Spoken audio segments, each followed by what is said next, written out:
ప్రియులరా, ఇక పాఠానికి వద్దాం. రమ్య బీటెక్ విద్యార్థిని గుంటూరులో పెదకాకాని రోడ్లో అందరూ చూస్తుండగా పట్టపగలు ఒంటి మీద చెంచా కండలేని ఒకడు కత్తి తీసుకొని అతి కిరాతకంగా అందరి మధ్య 7-8 పోట్లు వేశాడండి.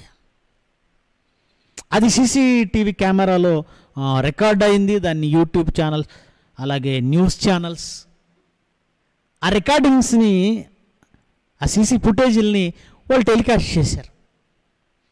నిజంగా అవి చూస్తున్నప్పుడు ఎంత బాధ, ఆవేదన, వాటికి తోడు ఆవేశం రగులుతున్నాయంటే, ఏంటి మనం ఊరిలో ఉన్నామా, వల్లకాడులో ఉన్నామా, మనుషుల మధ్య ఉన్నామా, అరణ్యంలో ఉన్నామా, చుట్టూ ఉన్న వాళ్ళు ఎందుకు అలా చూస్తున్నారు? నాకైతే చాలా బాధ అనిపించిందండి. ఎవరు దోషులు, ఎవరు నేరస్తులు? బైబిల్ వీటి గురించి కూడా మాట్లాడుతుందంటే బైబిల్ మాత్రమే మాట్లాడుతుంది, బైబిల్ మాత్రమే కరెక్ట్గా చెప్తుంది, బైబిల్ మాత్రమే నిజం చెప్తుంది. తెలుసా? బైబిల్ మాత్రమే నిజం చెప్తుంది. ఈరోజు ఎన్నో చట్టాలను తీసుకొస్తున్నారు. మన ఆంధ్రాలో అయితే దిశ చట్టం అని వచ్చింది, అంతకుముందు అయితే నిర్భయ చట్టం అని వచ్చింది. ఆ తర్వాత మహిళా రక్షణ కొరకు ఎన్నో చట్టాలు చేస్తూ వచ్చారు. ఎన్ని చట్టాలు చేసినా ఇలాంటి దురాగతాలు, అత్యాచారాలు, హత్యాయత్నాలు ఆగటం లేదు అన్నది వాస్తవం. ఎందుకు? ఏమండి పోలీసు వాళ్ళు వెంటనే 24 గంటల్లో దోషి ఎవరో పట్టేసుకున్నాం, నేరస్తుడిని పట్టుకున్నాం, తగిన విచారణ జరిపించి తగిన శిక్ష అతనికి వేయిస్తాం అని పోలీసు వాళ్ళు చాలా గట్టిగా ఉన్నారు. గవర్నమెంట్ కూడా చాలా తొందరగా స్పందించింది. వెంటనే బాధిత కుటుంబానికి 10 లక్షలు ఎక్స్గ్రేషియా ప్రకటించింది, వాళ్ళకి అమౌంట్ ఇచ్చేశారు. ఏమండి? ఆ తర్వాత ప్రతిపక్షాల వాళ్ళు చేయవలసిన రాజకీయాలు వాళ్ళు చేస్తున్నారు. ఇలా ఎవరికి వాళ్ళు ఒక విషయాన్ని తీసుకున్న తర్వాత, లేదా ఒక ఇన్సిడెంట్, ఒక సంఘటన జరిగిన తర్వాత బాధిత కుటుంబానికి న్యాయం చేయాలనే వాళ్ళు కొందరు ప్రతిపక్షాల స్థానంలో ఉంటే, బాధిత కుటుంబానికి న్యాయం జరిగింది అని చెబుతున్న వాళ్ళు ప్రభుత్వాలు.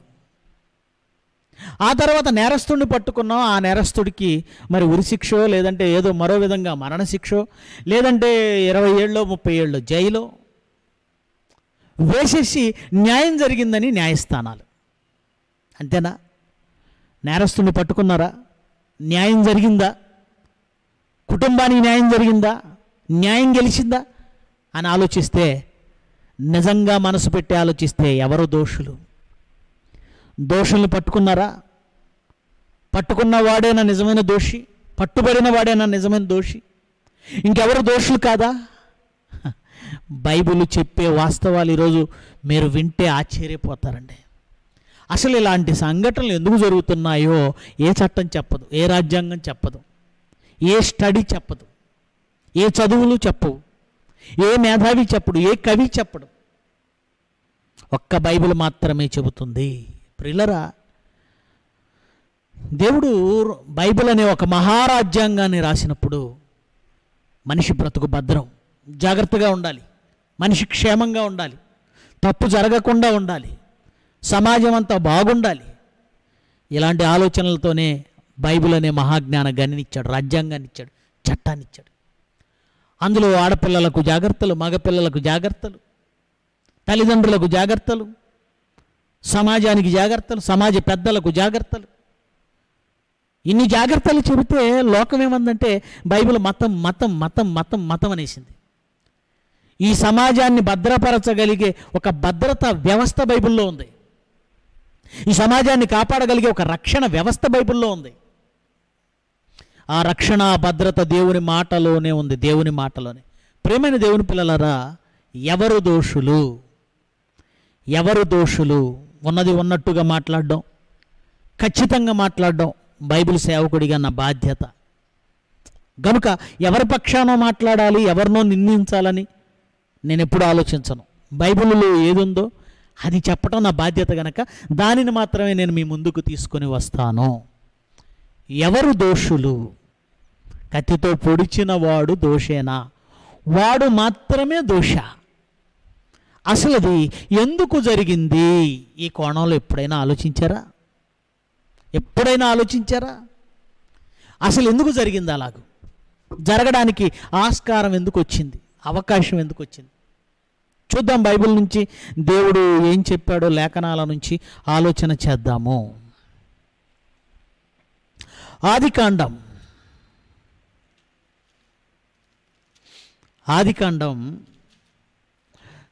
మరి 4వ అధ్యాయము 23 నుంచి చదువుదాం.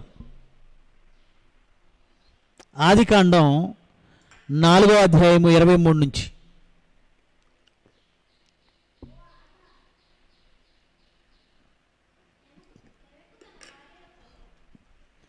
లెమెకు తన భార్యలతో ఎలాగు అన్నాడు. ఏమండి, మతూషాయేలు కుమారుడు లెమెకు 2 స్త్రీలను పెళ్లి చేసుకున్నాడు. ఒకదాని పేరు ఆదా, రెండవ దాని పేరు సిల్లా. ఏమండి, ఆదా యాబాలను కనెను. అతడు పశువులు గలవాడే గుడారాలో నివసించు వారికి మూల పురుషుడు. ఏమండి, ఆ తర్వాత అతని సహోదరుని పేరు యూబాలు. అతడు సితార్ను సానికను వాడుక చేయ వారందరికీ మూల పురుషుడు. మరి సిల్లా తుబల్కయీను కనెను. అతడు పదును గల రాగి పనిముట్లను ఇనప పనిముట్లన్నీ చేయవాడు. తుబల్కయీను సహోదరి పేరు నయమ. ఇప్పుడు లెమెకు తన భార్యలతో ఆదా సిల్లాతో మాట్లాడుతున్నాడు. ఓ ఆదా, ఓ సిల్లా, నా పలుకు వినుడి. లెముకు భార్యల్లారా, నా మాట ఆలకించండి. నన్ను గాయపరిచినందుకై ఒక మనిషిని చంపితిని, నన్ను దెబ్బ కొట్టినందుకై ఒక పడుచువాని చంపితిని. బాగా వినాలి, దేవుని మాటలను వక్రీకరించకూడదు లేదా పైపైన చదవకూడదు. ఏమండి, పుట్టుకతో ఏ మనిషి హంతకుడు కాడు. నేను రమ్య కేసు విషయంలోనే కాదు, ఏ కేసు విషయంలోనైనా ఎవరైనా ఒక హత్య ఎందుకు చేస్తారు అనేది నేను మాట్లాడుతున్నాను. ఏమండి, ఒక హత్య ఎందుకు జరిగింది అది మాత్రం నేను మాట్లాడుతున్నాను. లెమెకు మాట్లాడుతూ అంటున్నాడు, లెమెకు కూడా ఒక మర్డర్ చేశాడు, ఒక హత్య చేశాడు. చేసిన అతను తన భార్యలతో ఏమంటున్నాడంటే, లెమెకు భార్యలారా, నా మాట ఆలకించండి. నన్ను గాయపరచినందుకై ఒక మనుష్యుని చంపితిని. ఏమండి, ఒక మనిషిని చంపాలి అంతవరకు వెళ్ళాలంటే మొదట అతనికి ఏం కావాలి? గాయమైందట. గాయం శరీరానికైన గాయం కంటే మనసుకయ్యే గాయం లోతుగా తగులుతుంది అంటారు. బాగా వినాలి, శరీరానికయ్యే గాయం కంటే మనసుకయ్యే గాయం లోతుగా తగులుతుంది అంటారు. ఏమండి, కయీను హేబేలు వీరిరువురు దేవునికి ఎగ్జాంపుల్ చెప్తున్నాను సుమా. ఇదిగో ఇప్పుడు నేను చదివించిన ఈ మాటకు ఎగ్జాంపుల్ పైన చదివిన సందర్భం ఎగ్జాంపుల్ చూపిస్తున్నాను. అది కూడా బైబిల్లో ఉన్న ఎగ్జాంపుల్. వీరిరువురు దేవునికి అర్పణ తీసుకెళ్లారు. అయితే హేబేలు కయ్యూను కంటే శ్రేష్టమైన అర్పణ తీసుకొచ్చాడని బైబిల్లో ఉంది. హేబేలు కయ్యూను కంటే శ్రేష్టమైన అర్పణ తీసుకొచ్చాడు. కయ్యూను పొలం పంటలో కొంత తీసుకొచ్చాడు. అంటే దాని అర్థం ఏంటంటే శ్రేష్టమైన పంట తేలేదని అర్థమవుతుంది. హేబేలను శ్రేష్టమైంది గొర్రెపిల్లని, శ్రేష్టమైన అర్పణ తెచ్చాడు గొర్రెపిల్లని. అంటే పంట శ్రేష్టం కాదు, మాంసాహారం శ్రేష్టం. కొంతమంది అలా చెప్తూ ఉంటారు పాస్టర్లు. శ్రేష్టం అంటే దాని అర్థం ఏంటంటే ఉత్తమమైనది, మంచిది, ఇచ్చే దాంట్లో మంచిది. శ్రేష్టమైనదనిగా ఇక్కడ ఆదికాండంలో లేదు కదండి అనకండి. హెబ్రీ పత్రిక 11వ అధ్యాయంలో ఉంది, 3-4 వచనాల్లో ఉంటుంది. ఏమండి, బైబిల్లో ఉన్న మాటలు కొంత ఇచ్చట కొంత అచ్చట యెహోవా వాక్యం మీకు వచ్చును అన్నాడు. గనుక ఒకదానికి సమాధానం దొరకాలంటే మరో చోటుకు వెళ్ళాలి. కయ్యూను కంటే హేబేలు శ్రేష్టమైన విశ్వాసమును బట్టి హేబేలు కయ్యూను కంటే శ్రేష్టమైన బలిని, శ్రేష్టమైన అర్పణను దేవునికి అర్పించాడు. అంటే కయ్యూను శ్రేష్టమైనది తేలేదనే కదా. శ్రేష్టమైనది దేవుడికి ఇవ్వలేదు కనుక దేవుడు అంగీకరించలేదు. ఇప్పుడు కయ్యూను మనసు గాయపడింది. దేవుడు హేబేల్ని అంగీకరించాడు, నన్ను అంగీకరించలేదు, అది పడిపోయిందండి. హేబేల్ని అంగీకరించాడు, నన్ను అంగీకరించలేదు, హేబేల్ని అంగీకరించాడు, నన్ను అంగీకరించలేదు. మనసుకు గాయమైన ఈ కయ్యూను హేబేల్ను చంపేశాడు. అంటే శరీరానికైన గాయం కంటే మనసుకైన గాయం ఎంత ఎంత పగ ప్రతీకారాలను పెంచుతుందంటే ఎదుటివాడిని చంపడానికి కూడా వెనకాడనంత. గనుక ఇప్పుడు అండి చెంప దెబ్బ కొట్టినా పర్వాలేదండి, మనస్సు మీద దెబ్బ కొట్టకూడదు, మనసు మీద దెబ్బ కొట్టకూడదు. అందుకే లెమిక అంటున్నాడు. లెమిక అంటున్న మాటను బాగా మనసులో పెట్టుకోండి. ఓ ఆదా ఓ సిల్లా లెమిక బారిలారా వినండి, నన్ను గాయపరిచినందుకై నేను ఒక మనుష్యుని చంపేశాను. సౌలు ఉన్నాడు. దావీదు సౌలు కంటే గొప్పవాడని ఎప్పుడైతే స్త్రీలు సౌలు వేల కొలదిగా దావీదు 10,000 కొలదిగా స్తుతులు చెల్లించారో, స్తుతి చేశారో, పొగిడారో, మనసుకు గాయమైపోయింది. రాజును నేనైతే నా ముందు ఈ చిన్నపిల్లాడు బచ్చాగాడు వీణ్ణి పొగుడుతున్నారు, మనసుకు గాయమైంది. దావీదును చంపాలన్న ఆలోచన. అంటే ఒకడు ఎప్పుడు హంతకుడు అవుతున్నాడు అంటే వాడి మనసుకు గాయమైనప్పుడు, వాడి మనసుకు గాయమైనప్పుడు. ఒక అమ్మాయిని దారుణంగా హత్య చేశాడు, వాడు దోషే, శిక్ష విధించాలి, చట్ట ప్రకారం న్యాయమే. కానీ అంతటితో వదిలేస్తే మరొకడు కూడా హంతకుడు అవుతున్నాడే. దీనికి పరిష్కారం ఎక్కడ? దీనికి పరిష్కారం ఎక్కడ? అసలు సమస్య ఎలా ఆరంభమవుతుందో తెలిస్తే, సమస్య ఏ ఏ కోణాలలో ఉంటుందో తెలిస్తే దానికి పరిష్కారం కనుగొనొచ్చు. కానీ లోకానికి తెలియదు కదండి సమస్య ఎలా ఆరంభమవుతుందో. ఏమండి, రమ్య విషయంలోనే తీసుకుందాం. ఆ అమ్మాయి అతని బైక్ మీదే వచ్చింది అని చెప్తున్నారు. ఆ అమ్మాయి సోషల్ మీడియాలో ఇన్స్టాగ్రామ్లో అతనితో ఫ్రెండ్షిప్ చేసింది అంటున్నారు. ఇన్స్టాగ్రామ్లో సోషల్ మీడియాలో ఫ్రెండ్షిప్ చేసి బైక్తో మీద కూడా ఎక్కి వచ్చినంత వరకు వాళ్ళ ఫ్రెండ్షిప్ ఉన్నప్పుడు అతడు ఎందుకు చంపాడు? చంపడం నేరం. మళ్ళా చెప్తున్నాను, అతడు చంపినందుకు నేను సమర్థించటం లేదు. సమస్య మూలాలు ఎక్కడున్నాయని మాత్రమే వెతుకుతున్నాను. సమస్యకు మూలాలు ఎక్కడున్నాయి, సమస్య ఎక్కడుంది, అసలు ఒకడు హంతకుడిగా ఎందుకు మారుతున్నాడు, ఒక ఆడపిల్లను మనం ఈరోజుకు ఎందుకు కోల్పోవాల్సి వచ్చింది, అది వెతుకుతున్నాను. అసలు దోషులు ఎవరో పట్టుకునే పనిలో ఉన్నానంతే. ఇతను దోషి కాదని నేను అంటం లేదు, ఇతనితో పాటు ఇంకా దోషులు ఉన్నారు. కానీ ఇతను ఒక్కడే ఎందుకు దొరికాడు? ఇతన్ని దోషిగా మార్చిన దోషులు ఎవరు? ఇతన్ని దోషిగా మార్చిన అసలు దోషులు ఎవరు? రైట్ ప్రిల్లరా, బైబిల్లో దేవుడు వ్రాయించిన సంగతులు చాలా గొప్పవండి. అవి ఈరోజు జీవితాలను భద్రపరచగలిగినవి.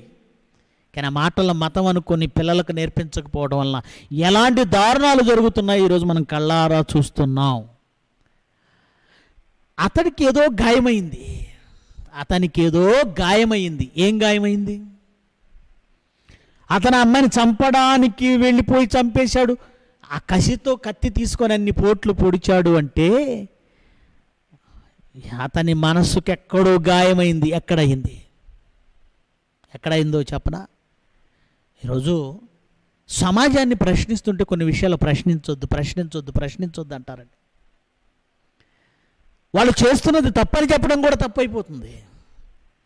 సమాజం ఇలా ఉండకూడదని చెప్పడం కూడా తప్పు అవుతుంది. ఎక్కడ తప్పు జరిగిందో, ఎలా తప్పు జరుగుతుందో చెబుతాను, జాగ్రత్తగా వినండి. ద్వితీయోపదేశకాండం 6వ అధ్యాయం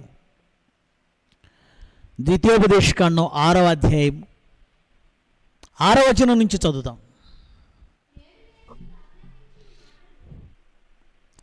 నేడు నేను నీకు ఆజ్ఞాపించు ఈ మాటలు నీ హృదయములో ఉండాలి.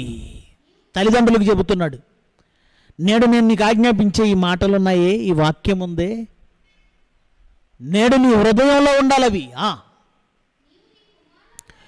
నీవు నీ కుమారులకు వాటిని అభ్యసింపజేసి నీ ఇంట కూర్చుండనప్పుడు, త్రోవలో నడుచునప్పుడు, పండుకొనున్నప్పుడు, లేచునప్పుడు వాటిని గూర్చే మాట్లాడాలి, వాటిని గూర్చే మాట్లాడాలి, వాటిని గూర్చే మాట్లాడాలి. సూచనగా వాటికి నీ చేతికి కట్టుకోవాలి. అది నీ కన్నుల నడుమ భాషికంగా ఉండాలి. నీ ఇంటి ద్వారబంధముల మీద ఉండాలి. నీ గౌన్ల మీద అవి రాయబడాలి. ఏమండి, చిన్ననాటి నుంచి నువ్వు కూర్చున్నా, నువ్వు లేచినా, నువ్వు త్రోవలో నడిచినా, నువ్వు పండుకొన్నా, నీ పిల్లలతో మాట్లాడవలసింది మంచి దేవుని మాట, దేవుని మాట, దేవుని మాట. ఒకడు నేరస్తుడు అని హత్య జరిగిన తర్వాత వాడిని పట్టుకొని వాడిని దోషి అని, వాడిని హంతకుడు అని జైల్లో పెట్టేస్తున్నారే, వాడు దోషిగా మారడానికి మూలం ఎక్కడి నుంచి వచ్చిందో చెప్తాను, జాగ్రత్తగా వినండి. ఎక్కడి నుంచి వచ్చిందో చెప్తాను. తల్లిదండ్రులకు బిడ్డను అప్పగించిన దేవుడు చెప్పిన మాట ఏమిటంటే, వాడు కూర్చుండినప్పుడు, లేచునప్పుడు, త్రోవల నడుచునప్పుడు, పండుకొనున్నప్పుడు దేవుని మాటలతో వాడిని పెంచాలి. ఏమున్నాయి దేవుని మాటల్లో? ఏమున్నాయి దేవుని మాటలు తెలుసా? వాడి మనసుకి, వాడి తలంపులకు కావలి ఉండే ఎన్నో ఉత్తమమైన మాటలు ఉన్నాయి. ఒక సామెతలు మీరు చూడండి. జ్ఞానముతో నీవు నాకు అక్కవనియు, తెలివితో నీవు నాకు చెలికత్తెవనియు చెప్పు. పరస్త్రీ విషయంలో ఎలా ఉండాలి, తల్లి విషయంలో ఎలా ఉండాలి, సోదరి విషయంలో ఎలా ఉండాలి, అసలు జీవితం అంటే ఏంటి, శరీరం అంటే ఏంటి, ఆ శరీరం ఎలా తప్పుడు కోరికలకు నిలయమైంది, దానిని ఎలా జయించాలి, ఆ తప్పుల నుంచి మనల్ని మనం ఎలా కాపాడుకోవాలి, అసలు జీవితం ఏంటి, ఈ భూమి శాశ్వతమా, ఈ భూమిని విడిచిన తర్వాత మరో లోకం ఉంది, ఈ వాస్తవాలన్నీ చిన్ననాటి నుంచి వారి హృదయంలోనికి వెళితే,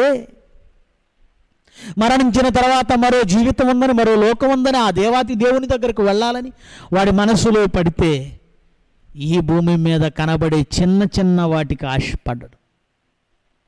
అంటే వయసుకు రాగానే అనుభవించాలి, యవ్వనంలోనికి రాగానే ఆడపిల్లలు మగపిల్లలు సరదాగా తిరగాలి, వాళ్ళ వయసు కోరికలు తీర్చుకోవాలి, ఆనందించాలి అనుకుంటున్నారు.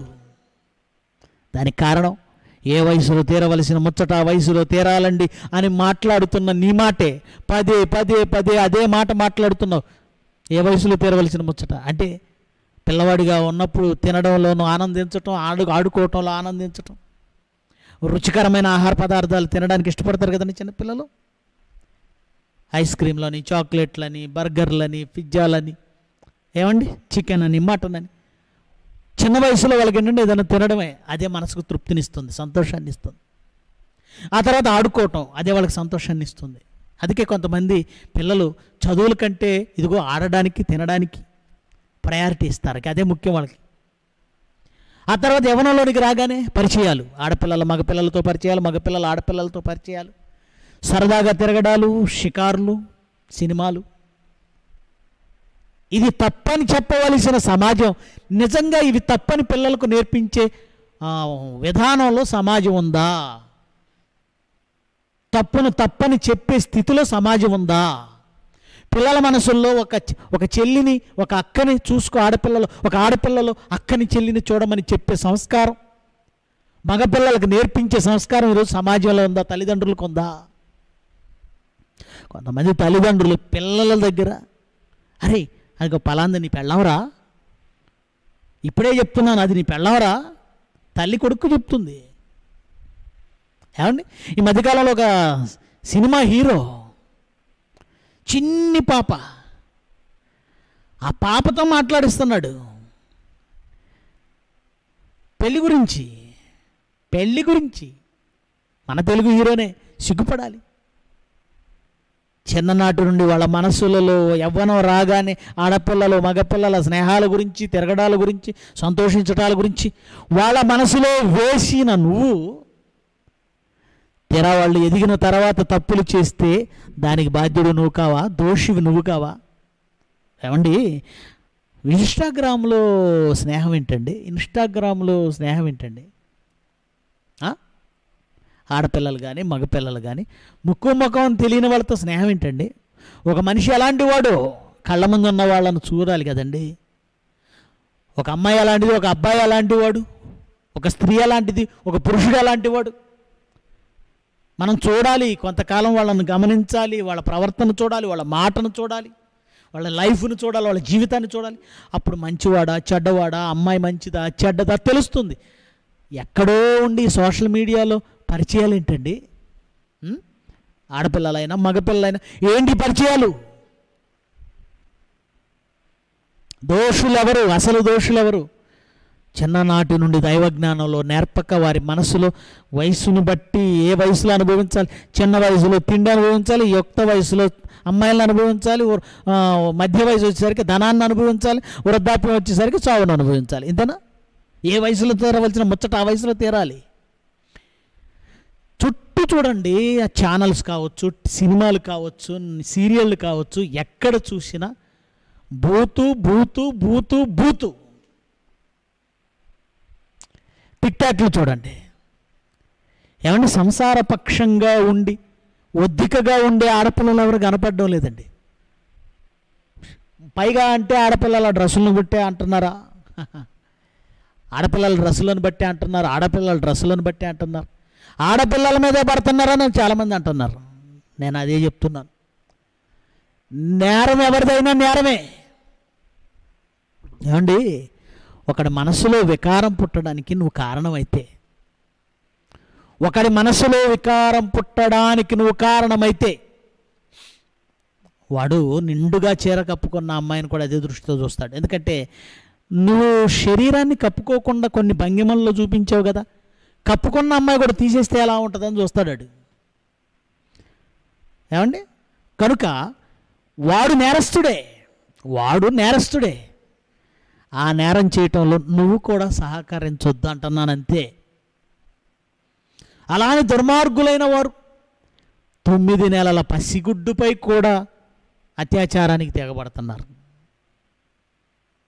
ఎంత హేయం అండి, ఎంత హేయం! ఇది తప్పెవరిది? చిన్ననాటి నుండి దేవుని జ్ఞానము, ఆ వయసు నుంచి దేవుని జ్ఞానం వారి హృదయాలలో వేయని తల్లిదండ్రులు దోషులు. ఇంటి చుట్టూ ఏమండి ఏం చెప్పాడు? వారి గోడల మీద, గడప కమ్మీల మీద, గౌనుల మీద, ఎక్కడెక్కడ మరలా చదవండి, ద్వితీయోపదేశకాండం 6వ అధ్యాయం 6వ వచనం ఎక్కడెక్కడ రాయమన్నాడు చూడండి. ద్వితీయోపదేశకాండం 6వ అధ్యాయం 6వ వచనం నుంచి, నేడు నేను నీకు ఆజ్ఞాపించే ఈ మాటలు హృదయంలో ఉండాలి. ఫస్ట్ పెద్దలైన వారి హృదయాలలో ఇవి ఉండాలి. నీవు నీ కుమారులకు వాటిని అభ్యసింపజేసి, నీ ఎంట కూర్చుండినప్పుడు, త్రోవలో నడిచినప్పుడు, పండుకొనినప్పుడు, లేచినప్పుడు వాటిని గూర్చి నువ్వు మాట్లాడాలి. తర్వాత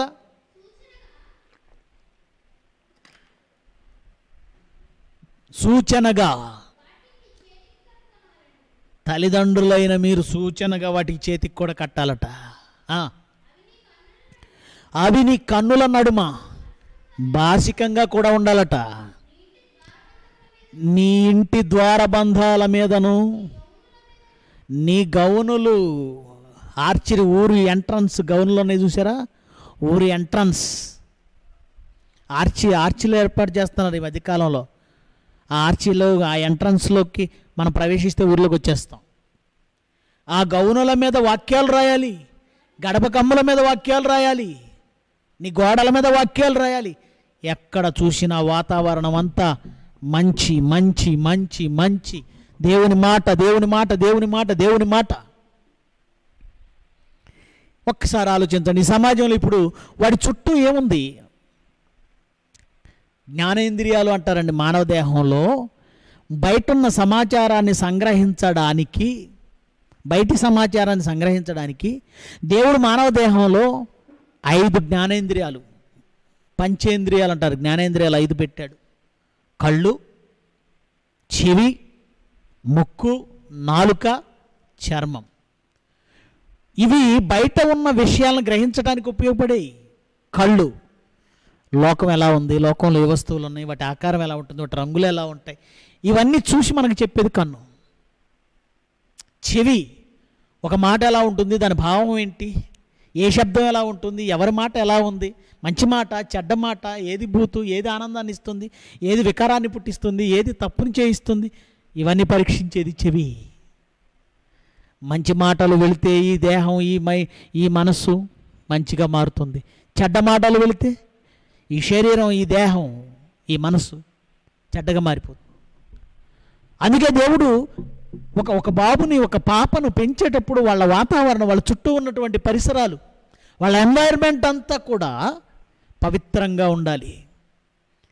తల్లిదండ్రుల బాసికము ఏమండి, కన్నుల నడుమ బాసికం దేవుని మాట కనబడాలి, చేతులకు దేవుని మాట కనబడాలి, వాడి గడప కమ్ముల మీద దేవుని మాట కనబడాలి, ఊరి గౌనుల మీద దేవుని మాట కనబడాలి. ఎవరైనా ఈ సమాజంలో దేవుని మాట మాట్లాడుతూ ఉంటే ఆ మాటల మధ్య పెరుగుతున్నవాడు ఎంత బాగా పెరుగుతాడు. కానీ ఈరోజు ఏముంది, సమాజంలో ఏముంది, ఊరి ఎంట్రన్స్లో పెద్ద పెద్ద బూతు బొమ్మలు, పెద్ద పెద్ద పోస్టర్లు, గోడల మీద పోస్టర్లు, పెద్ద పెద్ద పోస్టర్లు, ఫ్లెక్సీలు. ఒక వ్యక్తి ఎలా పెరుగుతున్నాడు, ఒక బాబు ఎలా పెరుగుతున్నాడు, ఈ సమాజంలో ఎలా పెరుగుతున్నాడు. ఎన్నో టీవీ ఛానల్స్ అండి, పుట్టగొడుగులు వచ్చినట్టుగా వచ్చే టీవీ ఛానల్స్. ఆ ఛానల్స్లో 24 గంటలు ప్రసారమయ్యే ఏ కార్యక్రమాల్లోనైనా కనబడుతున్నది బూతే, ఏ కార్యక్రమంలోనైనా బూతే. ఇక ఛానల్స్ విషయం ప్రక్కన పెట్టి వెబ్సైట్లు, ఇంటర్నెట్కు వెళ్ళిపోతే మాయాజాలం, అంతర్జాలం అంటున్నారు దాన్ని, అంతర్జాలం. అందులో ఉన్నవన్నీ బూతు వెబ్సైట్లు. ఎక్కడ చూసిన బూతు. ఏమండి, ఈరోజు హత్య చేశాడు అని వాడిని అరెస్ట్ చేశారు, జైల్లో పెట్టారు, రేపు పొద్దున మరణశిక్ష విధిస్తారు. కానీ మళ్ళీ ఇంకొకడు వస్తాడు. ఎందుకంటే తల్లిదండ్రుల నుంచి సమాజం వరకు వాణ్ణి ఒక రేపిస్టుగా, అంతకుడుగా మారుస్తున్న దోషులు ఇక్కడే ఉన్నారు. ఎవరు దేవుని మాటలో పెంచటం లేదో ఆ తల్లిదండ్రులు దోషులు. వాళ్ళు ఒక రేపిస్ట్ని తయారు చేస్తున్నారు. ఎవరు సమాజంలో దేవుని మాట లేకుండా చేస్తున్నారు వాళ్ళు దోషులే. వాళ్ళు ఒక రేపిస్ట్ని తయారు చేస్తున్నారు, ఒక హంతకుడిని తయారు చేస్తున్నారు. అంచెలంచెలుగా కనబడని విషము శరీరంలో ప్రవేశించినట్లుగా కొంచెం కొంచెంగా వాడిలో విషం ఎక్కించి యవ్వనం అనేది వచ్చేసరికి రేప్ చేసేయాలి, కుదరదంటే చంపేయాలి. ప్రేమ అంగీకరించలేదని చంపేస్తాడ. ప్రేమ అంగీకరించకపోతే చంపేస్తావా నువ్వు? పైగా అది ప్రేమోన్మాది, పేరేంటి, ప్రేమోన్మాది. ప్రేమకి ఉన్మాదానికి సంబంధం లేదు, కానీ ఈ వెధవలు ప్రేమనే ఉన్మాదాన్ని కలుపుతారు. ప్రేమకు అర్థం తెలుసా? దుష్ట, ది పవర్ ఆఫ్ నెగిటివ్ మూవీలో ప్రేమ గురించి మంచి డైలాగులు రాశానండి. ఎదురు చూడండి, ఆ మూవీ కోసం ప్రార్థన చేయండి, సహకరించండి. ఆర్థికంగా చాలా అవసరం ఉంది, సహకారం అందించండి. ప్రేమ గురించి అద్భుతమైనటువంటి డైలాగ్స్ రాశానండి, చూద్దురు కానీ మీరు. ఇదిగో ఈ రమ్య కేసు లాంటిదే, రమ్య కేసు లాంటి స్టోరీ ఉంది లోపల, వండర్ఫుల్ స్టోరీ ఉంది. నేను ముందే ఊహించి రాశాను. గనుక మీరు ఆలోచించండి, ప్రేమకి ఉన్మాదానికి ఏంటి సంబంధం? యేసుక్రీస్తు ప్రేమమయుడు, ప్రేమోన్మాది అంటారా? ప్రేమ ప్రాణం పెడుతుంది, ప్రాణం తీదు. మరి వీడు ఏం కోరుకున్నాడు? ప్రేమోన్మాది కాదు, కామోన్మాది. వాడెందుకు కామోన్మాది అయ్యాడు? తల్లిదండ్రుల దగ్గర పెరగలేదు. వాళ్ళ దగ్గర ఎందుకు పెరగలేదు? వాళ్ళే దేవుని వాక్యంలో లేరు. వాడు సమాజంలో వాడు ఇష్టం వచ్చినట్టు పెరిగాడు. ఆ తర్వాత వాడి బ్యాక్గ్రౌండ్ నువ్వు చూస్తుంటే నేరస్తుడట, నేరాలు ఏం చేశాడట. వాడు నేరస్తుడని వాడి దోషాన్ని వాడిని పట్టుకున్నారు. వాడిని నేరస్తుడిగా, దోషిగా మార్చిన వాళ్ళను ఎవరు పట్టుకుంటారు? చట్టానికి దొరకని దోషులు. ఇక ఆడపిల్ల విషయానికి వస్తాను. సంఖ్యాకాండం 30వ అధ్యాయం చూడండి. ఆడపిల్లల విషయానికి వస్తే దోషులు చేస్తున్న దోషాలు ఎన్నున్నాయో చూడండి. సంఖ్యాకాండం 30వ అధ్యాయము 3-6 వచనాలు చదవండి.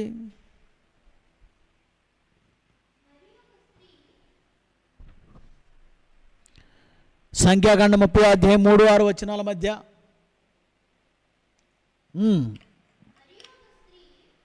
మరియు ఒక స్త్రీ బాల్యమున తన తండ్రి ఇంట ఉండగా, బాల్యమున ఎక్కడుందట? తండ్రి ఇంట. తండ్రి ఇంట, తండ్రి ఇంట.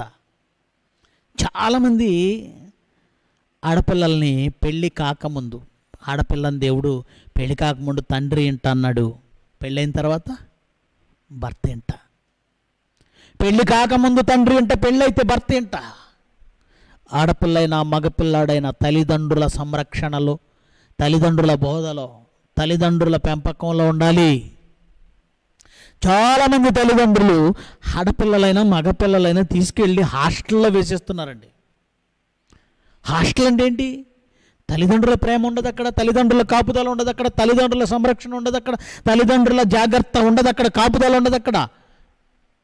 అక్కడ వాళ్ళ మైండ్లు ఎలా టర్న్ అవుతున్నాయి, ఎలా మార్చబడుతున్నాయి, వాడు ఏ విధంగా బుల్ట్ చేయబడుతున్నాడు, ఒక హంతకుడిగా మారుతున్నాడా, ఒక ఉన్మాదిగా మారుతున్నాడా,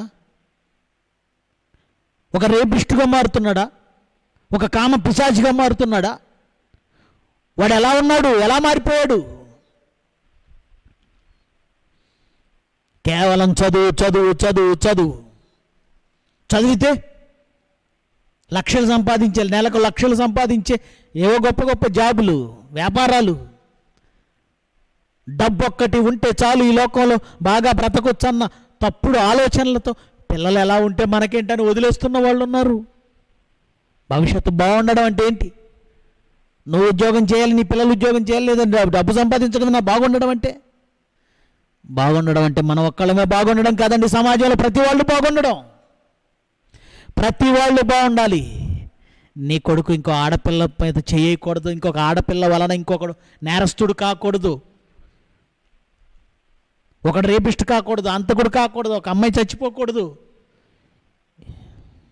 ఇలా సమాజం అంతా బాగుండాలి. బాగుండడం అంటే అది. అవన్నీ వదిలేసి హాస్టల్స్లో పెంచేస్తున్నాను, వదిలేస్తున్నారండి హాస్టల్స్కి. అక్కడ వాళ్ళు ఎలా మారిపోతున్నారు తెలుసా? తండ్రి ఇంట ఉండాలి, ఆడపిల్ల తండ్రి ఇంట. పాపం రమ్య విషయంలో కూడా ఏం జరిగిందో తెలియదు, తల్లిదండ్రుల దగ్గర లేదనే విన్నాను నేను వార్తల్లో. ఏమండి, ఎప్పుడైతే ఆడపిల్ల కానీ మగపిల్లాడు కానీ, ఇద్దరి గురించి మాట్లాడుతున్నా, మగపిల్లాడైనా ఆడపిల్లైనా తల్లిదండ్రులు చెంత లేకపోతే వాళ్ళకు ఒక ఫ్రీడమ్ వచ్చినట్లుగా ఫీల్ అవుతారండి.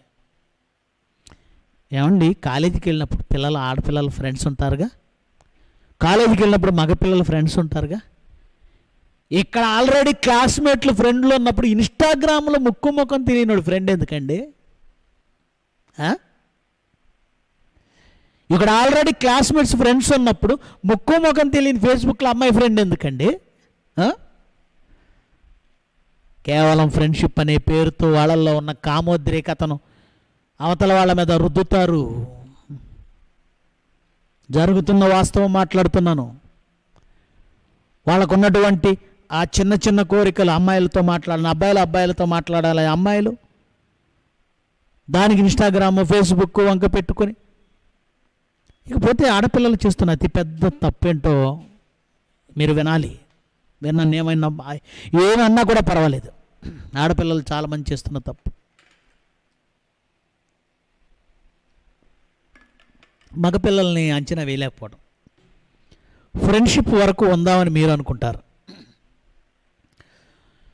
ఒక అబ్బాయితో ఫ్రెండ్షిప్ అనగానే వాడు మీతో ఫ్రెండ్గా మాత్రమే ఉంటాడు అనుకుంటే మీ పొరపాటు. అలా 100కి 100కి ఒకడు ఉంటాడో ఉండడో డౌట్. కానీ 99.9% అబ్బాయిలు అమ్మాయి దగ్గర వేరు చూపుతూనే ఉంటారు. లేకపోతే అమ్మాయిలు కూడా ఏదో దూరంగా ఉంటారు కదా, దగ్గరగా ఉండరు కదా అని ఫేస్బుక్లోనో ఇన్స్టాగ్రామ్లోనో ఏదో ఇష్టం ప్రదర్శించేసినట్లుగా మాట్లాడడం, లేదంటే సరదాగా మాట్లాడేయడము చేశారనుకోండి, వాడి మైండ్లో ఫిక్స్ అయిపోద్ది. ఎలాగైనా ఆ అమ్మాయిని అనుభవించాలి, ఎలాగైనా ఆ అమ్మాయిని దక్కించుకోవాలి, ఎలాగైనా. వాడు క్రూయల్, వాడు డేంజర్ వాడు. కానీ నువ్వే అనుకున్నావు సరదాగా మాట్లాడుకొని వదిలేయచ్చు. నువ్వు వదిలేస్తావు, వాడు వదిలేడు. నువ్వు వదిలేస్తావమ్మా, వాడు వదిలేడు. కొంతమంది ఏమైపోతారో తెలుసా, మాట్లాడుతున్నావు కదా అని ఎక్కువ ఊహించేసుకుంటారు. నాదే అమ్మాయి అనుకుంటారు. నువ్వేమో నేను సరదాగా ఫ్రెండ్గా ఉన్నానంతే, ఫ్రెండ్లా మాట్లాడాను అనగానే అప్పటి వరకు నువ్వేదో ఆ అబ్బాయిని ప్రేమిస్తున్నట్లు, లేదా ఆ అబ్బాయి ప్రేమించడానికి అవకాశాలు నువ్వు ఇచ్చినట్లుగా వాడు ఊహించుకుంటాడు. అంటే ఇప్పటి వరకు నన్ను ప్రేమించి ఇప్పుడు కాదంటుంది అనేది వాడు వెళ్ళిపోతాడనమాట. మానసికంగా నన్ను అవాయిడ్ చేస్తుంది అవాయిడ్ చేస్తుంది అనే మాట అతనికి ఎందుకు వచ్చింది? అంతకుముందు క్లోజ్గా మాట్లాడావు గనక ఇప్పుడు మాట్లాడేసరికి అవాయిడ్ చేస్తుంది. గాయమయ్యింది. నన్ను ప్రేమిస్తావా చస్తావా, ప్రేమించవా అడిగాడు రమ్యని. నేను ప్రేమించలేను అంతే. మరి ఇంకా అసలే తల్లిదండ్రుల దగ్గర పెరగని దుర్మార్గుడు కదండి, వాక్యంతో పెరగని వాడు కదండి, మనసులో కల్మషాన్ని నింపుకున్నవాడు కదండి. కత్తి తెచ్చుకున్నాడు వెంట. వాడి వెంట కత్తి ఉందంటే వాడి క్యారెక్టర్ ఏంటండి? తల్లిదండ్రులు ఎలా పెంచారండి వాడిని? వాడి వెంట కత్తి ఉండడం ఏంటండి? వాడి వయసు ఎంత? ఏమైనా చెంచా కండలేదు, కత్తి తెచ్చుకున్నాడు. కత్తి తెచ్చుకుని నిర్దాక్షిణ్యంగా పొడుస్తున్నాడు అంటే, నేను హంతకుండా అయితే జైలుకి వెళ్తాను, జైలుకి వెళ్తే నా జీవితం నాశనం అవుతుంది, ఆ తర్వాత నాకు అడ్డు భవిష్యత్తు ఉండదు, ఇవేవి ఆలోచనలు లేకుండా ఆవేశం ఒక్కటే పరమావధిగా వాడు వెళ్ళి కత్తితో పొడుస్తున్నాడంటే అసలు వాడిని పెంచిన తల్లిదండ్రులు ఎవరు? వాడు ఏ సమాజంలో పెరిగాడు? వాడి చుట్టూ ఏముంది? వాడి చుట్టూ ఇలాంటి వాతావరణం క్రియేట్ చేసిన ప్రతి ఒక్కడు దోషే. అందులో టీవీ ఛానల్స్ ఉన్నాయి, ఆ ఛానల్స్లో ప్రోగ్రామ్స్ చేసేవాళ్ళు ఉన్నారు, అందులో వెబ్సైట్స్ ఉన్నాయి, ఆ వెబ్సైట్స్లో ప్రోగ్రామ్ చేసేవాళ్ళు ఉన్నారు, ప్రభుత్వాలు ఉన్నాయి, ప్రభుత్వ అధికారులు ఉన్నారు. అందరూ దోషులే. ఎందుకంటే అలాంటి అశ్లీల వెబ్సైట్లు పర్మిషన్లు ఇచ్చింది ఎవడు? టీవీ ఛానల్స్లో వచ్చే ప్రతి కార్యక్రమానికి పర్మిషన్లు ఇస్తున్నది ఎవరు? చెప్పండి. ప్రభుత్వాలు కాదా? ఆయా శాఖలు కాదా? మంత్రివర్గాలు కాదా? అధికారులు కాదా? ఒక మంచి వాతావరణాన్ని దేవుడు క్రియేట్ చేయమన్నాడు. వాడు పడుకున్నా, లేచినా, కూర్చున్నా, తింటున్నా, త్రోవలో నడిచినా, వాడి ఇంటి గోడలు చూస్తే గోడల మీద దేవుని మాట ఉండాలి, గౌనుల మీద దేవుని మాట ఉండాలి, గుమ్మముల మీద దేవుని మాట ఉండాలి, నీ చేతికి దేవుని మాట కనపడాలి, నీ కళ్ళ మధ్య దేవుని మాట కనపడాలి, నీ మెడలో దేవుని మాట కనపడాలి.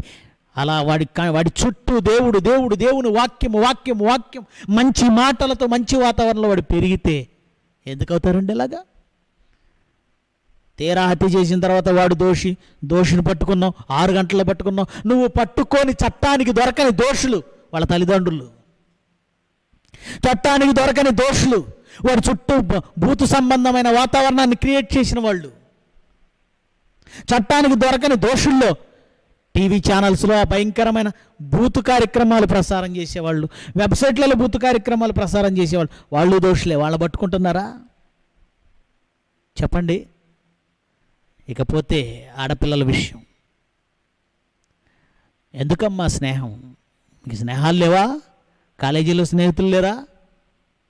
స్కూల్లో స్నేహితులు లేరా? ఇక్కడ స్నేహితులు ఉండగా ఇన్స్టాగ్రామ్లు ఎందుకు, ఫేస్బుక్లు ఎందుకు, అకౌంట్లు ఎందుకు, ముఖం తెలియని వాళ్ళతో ఫ్రెండ్షిప్ ఎందుకు? పక్కనున్న వాడిని పక్కనున్న సహోదరుని ప్రేమించలేని నువ్వు, పక్కనున్న సహోదరితోనే ద్వేషం, ఎక్కడో ఉన్న వాడితో నీకు ఫ్రెండ్షిప్ వచ్చేస్తుందా? నీ ప్రక్కన నీ క్లాస్మేట్ ఉంది చూడు, ఆమెతో నువ్వు సఖ్యతగా ఉండలేవు, నీ ప్రక్కింటి వాళ్ళతో సఖ్యతగా ఉండలేవు, నీ ఎదురింటి వాళ్ళతో సఖ్యతగా ఉండలేవు, నీ కొలీగ్తో సఖ్యతగా ఉండలేవు, నీతో పాటు పనిచేసే వాళ్ళతో సఖ్యతగా ఉండలేవు. ముఖం తెలియని వాళ్ళతో ఇన్స్టాగ్రామ్ ఫ్రెండ్షిప్పా? ఇలాంటివి నేర్పిన తల్లిదండ్రులు దోషులు. అమ్మాయిలకి అబ్బాయిలకి ఇలాంటివి నేర్పుతున్న తల్లిదండ్రులు దోషులు. ఒకటి సిగ్గు లేకుండా చెప్తున్నాడండి, మా అబ్బాయికి 2 ఫేస్బుక్ అకౌంట్లో ఉన్నాయని. వీడొక దోషి, ఈ తండ్రి ఒక దోషి. మీ అబ్బాయికి ఫేస్బుక్ అకౌంట్లు 2 ఉన్నాయా? 2 ఎందుకు? ఒకటి సాంఘిక అసాంఘిక కార్యకలాపాలు చేయడానికా? కనబడని దోషులు వీళ్ళు, పట్టుబడని దోషులు అనాలి, పట్టుబడని దోషులు తల్లిదండ్రులు. ఆడపిల్లలు జాగ్రత్త. ఎందుకమ్మా? నన్ను గాయపరిచినందుకై నేను ఒకరిని చంపాను అన్నాడు. అవును, నువ్వు సన్నిహితంగా ఉన్నావని అనిపించడం తప్పు, ఆ తర్వాత వద్దనడము తప్పు. ముందెందుకు ఫ్రెండ్షిప్ చేయాలి? సన్నిహితంగా ఉన్నా నాది అనుకున్నాడు వాడు. అలా అనుకోడక్కరా, ఎందుకు నువ్వు అవకాశం ఇచ్చావు? బైక్ ఎందుకు ఎక్కాలి? కఠినంగా ఉన్నా నా మాటలు నిజమే. ఏమంటే చాలామంది మాకు స్వతంత్రతనివ్వట్లేదండి అంటున్నారు ఆడపిల్లలు. స్వతంత్రత స్వతంత్రత స్వతంత్రత. మీకు స్వతంత్రత ఇవ్వకూడదని కాదు, మీరు ఎక్కడికి వెళ్ళకూడదని కాదమ్మా మేము అనేది. మీరు ఎక్కడికి వెళ్ళకూడదు ఇంట్లోనే అని కాదు. ఈ సమాజాన్ని బాగు చేయడానికి ప్రయత్నించే వాళ్ళు లేరు, వీళ్ళని బాగు చేయడానికి ప్రయత్నించేవాడు లేడు. ప్రతి వాడు కామంతో కళ్ళు మూసుకుపోయిన వాడే ఈరోజు. ముసలివాడు మొదలుకొని చిన్నవాళ్ళ వరకు దేవుని మాట పట్టించుకునేవాడు ఎవడు లేడు. కనుక మేము డ్రెస్ చేసుకుంటే మమ్మల్ని అంటారండి, మేము మాకు ఇష్టమైనట్టుగా ఎవరిష్టం వాళ్ళదండి, మేము డ్రెస్ చేసుకుంటే వాళ్ళు ఎందుకు చూడాలండి అంటే, నువ్వు మంచి డ్రెస్సులు వేసుకోవద్దని, నీకు ఇష్టమైన డ్రెస్సులు వేసుకోవద్దని అనడం లేదు, కానీ ఎదుటివాడు దుర్మార్గుడు, వాడికి అవకాశం వద్దు అంటున్నాం. ఎదుటివాడు దుర్మార్గుడు, వాడికి అవకాశం వద్దు. అయినా మీరు మంచి డ్రెస్సులు వేసుకోండి, అందమైన డ్రెస్సులు వేసుకోండి, తప్పులేదు. అందమైన డ్రెస్సులకి వల్గర్గా ఉండే డ్రెస్సులకి తేడా లేదమ్మా.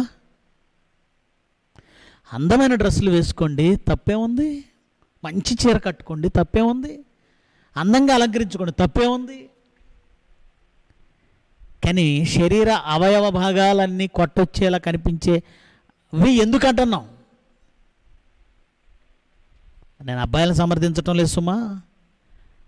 ఒక తల్లి అయినా, ఒక చెల్లి అయినా, ఆడపిల్లకి అందరూ ఒకేలా ఉంటారు. వాడి మనసు చెడిపోయింది కనుకనే వాడు అలా చేస్తున్నాడు. కానీ ఆడపిల్లలు మీరు జాగ్రత్తగా ఉండండి. అందంగా ఉండడం వేరు, వల్గర్గా ఉండడం వేరు. ఆ టిక్ టాక్ వీడియోలు ఒకసారి చూడండి, మీకేమనిపిస్తుంది? ఆడవాళ్ళు చేసే వింత వింత వేషాలు, మగవాళ్ళ మనసుల్లో వికారం కలిగించడం, మగవాళ్ళు కావచ్చు ఆడవాళ్ళు కావచ్చు, చేసే ప్రతి చండాలం వికారమైన పనులు చేస్తూ. ఇక రమ్య కేసులో దోషులు ఎవరో చెప్పమంటారా? నిజమైన దోషులు, మరో దోషులు. ఏమండి, బైబిల్లో ఒక మాట రాయబడిందండి, ద్వితీయోపదేశకాండం. చివరిగా ఈ విషయాన్ని చెప్పి ముగించాలనుకుంటున్నాను నేను. ద్వితీయోపదేశకాండం 22వ అధ్యాయం, ద్వితీయోపదేశకాండం 22వ అధ్యాయం 25 నుంచి చదువుదాం.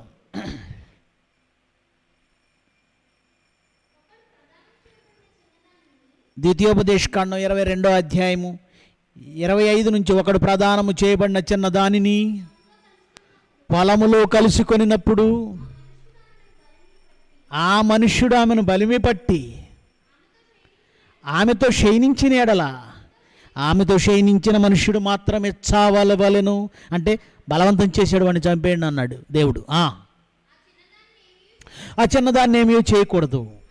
ఆ చిన్నదాని యందు మరణపాత్రమైన పాపము లేదు. ఒకడు తన పొరుగువాని మీదకి లేచి ప్రాణహాని చేసినట్టే ఇది జరిగినది. అతడు ఆమెను పొలంలో కలుసుకొనగా ప్రదానం చేయబడిన ఆ చిన్నది కేకలు వేసినను ఆమెకు రక్షకుడు లేకపోయాను. కేకలు వేసినను ఎవరు లేకపోయారంట? రక్షకుడు లేకపోయాడంట. గనుక అత్యాచారం జరిగింది.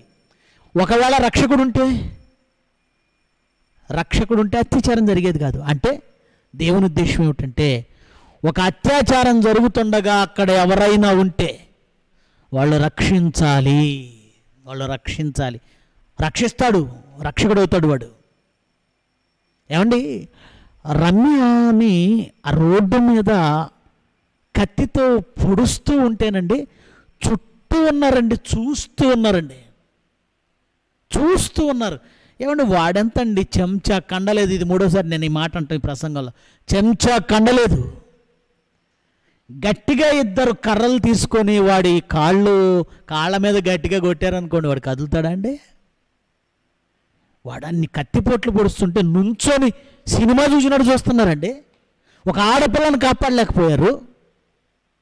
నాకేమనిపించిందో తెలుసా? ఈసారి నా కళ్ళ ముందు అలాంటిది ఏమైనా జరిగితే నేను యాక్షన్లోనికి దిగుతాను. ఏమండి, మనం ఆ పని చేయొచ్చు అంటే చేయొచ్చండి. ఎప్పుడు? ఒక పిచ్చి కుక్క మనల్ని చీల్చడానికి వస్తున్నప్పుడు కర్ర తీసుకొని కొడతాం కదా. ఒక పిచ్చి కుక్క మనల్ని కరవడానికి వస్తుంటే కర్ర తీసుకొని కొడతామా కొట్టమా? నేను కొట్టనండి, క్రైస్తవుని గనక కొట్టకూడదండి అంటావా?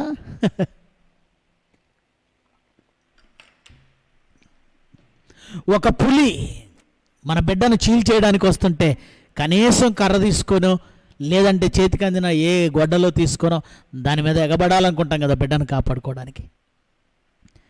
అలాంటిది ఒక నిండు ప్రాణాన్ని తీస్తుంటే ఏ గట్టిగా నలుగురు నిలబడి కర్ర తీసుకొని అతన్ని రెండు కొట్టొచ్చండి, తప్పే ఉంది?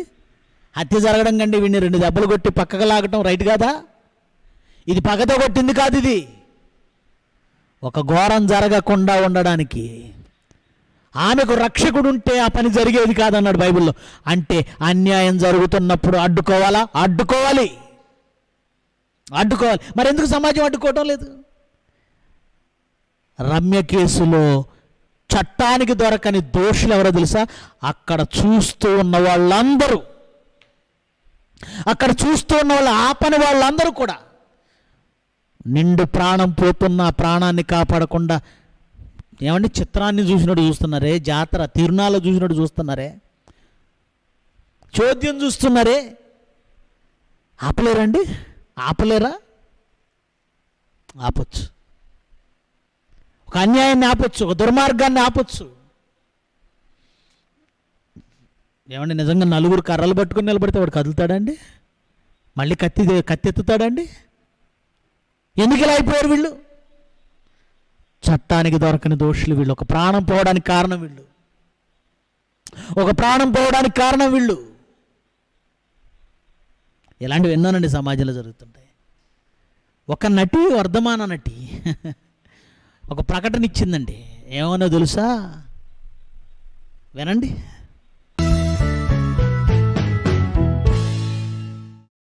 టాలీవుడ్లో రంగీలా, దామిని విల్లా సినిమాలో హీరోయిన్గా నటించిన రేఖా భోజ్ సోషల్ మీడియాలో తనదైన వ్యాఖ్యలు చేస్తూ నిత్యం వార్తలో నిలుస్తూనే ఉంటుంది. అయితే ఈ అమ్మడు తాజాగా ఇటీవలే దారుణంగా జరిగిన రమ్య మర్డర్ గురించి స్పందిస్తూ రమ్యని చంపినోడిని నరికేస్తే నరికినోడితో ఒక రాత్రి గడుపుతా అంటూ సంచలన వ్యాఖ్యలు చేస్తూ తర్వాత తన బాధను వ్యక్తపరుస్తూ ఎమోషనల్ పోస్ట్ చేసింది.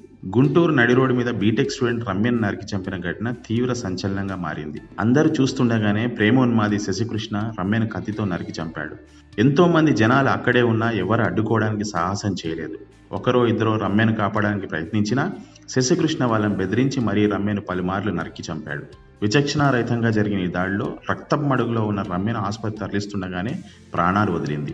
అంతమంది జనాల మధ్యలో అత్యంత క్రూరంగా రమ్యనత చేసిన మానవ మృగం శశికృష్ణని అరెస్టు, కేసు, కోర్టు అంటూ తిప్పడం కాకుండా వెంటనే ఎన్కౌంటర్ చేయాలంటూ పెద్ద ఎత్తున డిమాండ్లు వస్తున్నాయి. అయితే ఈ తరుణంలో విశాఖపట్నంలో నివసించే తెలుగు హీరోయిన్ రేఖా భోజ్ సోషల్ మీడియా వేదికగా సంచలనం పోస్ట్ పెట్టింది. రమ్యను చంపుడును అలాగే నరికేస్తే నరికినోడితో ఒక రాత్రి గడుపుతా అంటూ సంచలన కామెంట్ చేసింది. దీనికి తోడుగా జూనియర్ ఎన్టీఆర్ నటించిన ఊసరవెల్లి చిత్రంలోని తమన్నా ఫోటోను జత చేస్తూ రేఖా భోజ్ ఈ కామెంట్ చేసింది. వాడిని కూడా ఇలానే ఎవరైనా నరికేస్తే ఆ నరికిన వాడితో ఒక రాత్రి గడుపుతా. I'm sorry. ఈ వీడియో చూశాక ఏం ఆ తర్వాత దీన్ని చూసి ఆవేశంతో చాలామంది రగిలిపోయారు. అందులో ఒక నటి, వర్ధమాన నటి అంటుంది, వాడిని ఎవడు చంపుతాడో వాడితో నేను పడుకుంటా అంటుంది. ఇంకా కూర్చే మతమని పక్కన పెట్టారు. వాడి చుట్టూ ఒక మంచి వాతావరణాన్ని కల్పించవలసింది పోయి టీవీల్లో బూతులు, సెల్ ఫోన్లో బూతులు, సమాజంలో బూతులు, ఫ్రెండ్స్ మధ్య బూతులు, వెబ్సైట్లో బూతుల మధ్య వాడిని పెంచి దోషిగా మార్చిన అసలు దోషులు తల్లిదండ్రులు, సమాజం. ఒక ఆడబిడ్డకు తండ్రి ఇంట ఉండాలి, వివాహం కాకముందు తండ్రి ఇంట తల్లిదండ్రుల సంరక్షణలో ఉండాలి. పులికి వదిలేసినట్టుగా క్రూరులైన ఈ మనుషుల మధ్య గొర్రెలను పంపినట్టుగా ఆడపిల్లలను పంపుతున్నారే, వాళ్ళు దోషులే. ఆడపిల్లలు పక్కనున్న ఆమెను స్నేహితురాలుగా చూడలేని ఈమె ఇన్స్టాగ్రామ్లో ఎవరో స్నేహితుడట, అదొక తప్పు. అయితే వాళ్ళల్లో ప్రేమ కల్పించడం మీది తప్పు. ఎవడో ముక్కుముఖం తెలియని వాడితో వాడిని ఫ్రెండ్షిప్ తాగుతాడా? వాడు ఫ్రెండ్షిప్ తాగుతాడా? వాడు ప్రేమ కోరుకున్నాడు. ముందెందుకు ముక్కు ముఖం తెలియని వాడికి ఫ్రెండ్షిప్ అన్నావు, ఆ తర్వాత వాడు ప్రేమ కోరితే ఎందుకు కాదన్నావు. ఇప్పుడు నన్ను అవాయిడ్ చేసింది, నా మనసు గాయపరిచింది, నన్ను గాయపరిచినందుకై ఒకడిని చంపానన్నాడు. చదవండి, ఇప్పుడు చదవండి ఆదికాండం. ఎవరు దోషులు? అందరూ దోషులే. ఆదికాండం 4వ అధ్యాయము 23వ వచనం. ఓ ఆదా ఓ సిల్ల నా పలుకు వినుడి, లెమెకు భార్యలారా నా మాట ఆలకించుడి. నన్ను గాయపరిచినందుకే ఒక మనుషుని చంపితిని, నన్ను దెబ్బ కొట్టినందుకే ఒక పడుచువాన్ని చంపితిని. 7 అంతలు ప్రతిదండన కయ్యను కోసం వచ్చిన ఎడలా లెమకు కోసం 77 అంతలు వచ్చునా నేను. అంటే ఒక హత్య జరిగిందంటే, గాయమైతే, మనసుకు గాయమైతే, ఆ గాయాన్ని చేసింది ఎవరు?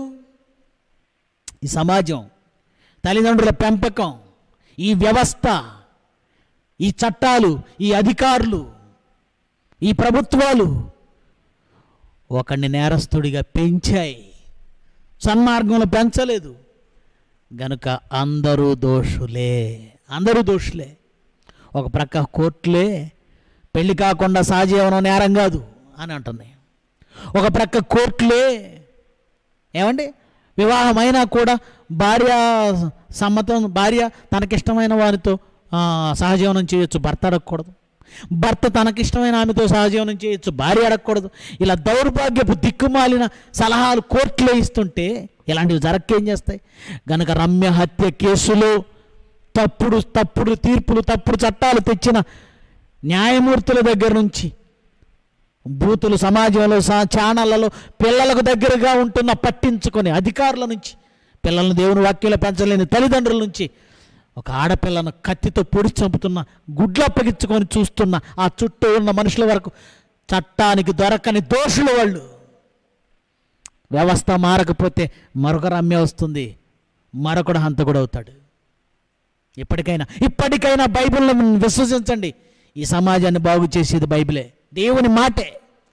దాన్ని అంగీకరించిన వాడు ఒక మంచి సమాజాన్ని నిర్మించగలడు. దాన్ని సమాజం అంగీకరిస్తే మరో ఉన్నతమైన ప్రపంచాన్ని మనం తీర్చిదిద్దగలం. ఓకేనా? ప్రార్థన చేసుకుందాం.